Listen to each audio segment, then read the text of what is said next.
দেখো ফ্রেন্ডস, আজকে এত ঝড় তুফান আছে, এত ঝড় তুফান আছে, রাস্তার উপরে গাছ পড়ে আছে। এখন যাবো কি করে? একটু আগে যাই দেখি সাইড দিয়ে কোনো রাস্তা আছে নাকি, যাওয়া যায় নাকি।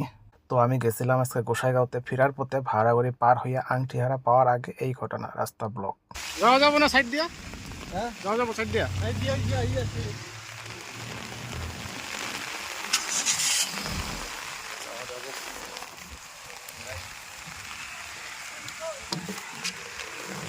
ও শেষ, রাস্তা ব্লক। ছাতা শেষ। চলো চলো। বাইরে এত হাওয়া, এত হাওয়া, আমার ছাতাই ভেঙে ফেলাইছে। দৌড়ে দৌড়ে এসে গাড়িতে উঠলাম। দেখি সাইড দিয়ে যদি যাওয়া যায়, আস্তে আস্তে যাইতে থাকি, গাড়িগুলো তো যাইতেছে।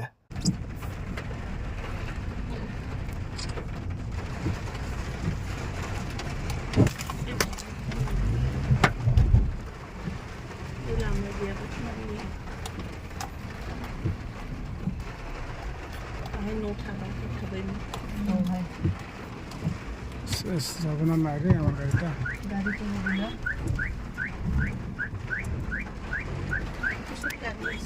এই জায়গাটা একটু ডেঞ্জার ছিল, গাড়ি ফাঁসার ভয় ছিল, তাই মোবাইলটা রাইখা আগে গাড়িটা পার করলাম। জায়গায় গাছ ভাঙা জায়গাটাকে তো পার হয়ে আসলাম, নাহলে অনেক সময় বসে থাকতে লাগতো, নাহলে অনেক দূর দিয়ে ঘুরে আসতে লাগতো। আজকে অনেক ঝড় তুফান হয়েছে, অনেক জায়গায় গাছপালা ভেঙে পড়েছিল রাস্তায়। তো সাইড দিয়ে কাটতে কাটতে তো আসলাম, এখানে এসে ফাঁসে গেলাম জায়গায়। এখন আস্তে আস্তে যেতে থাকি। দেখা হচ্ছে নেক্সট ভিডিওতে। আজকের জন্য বাই বাই।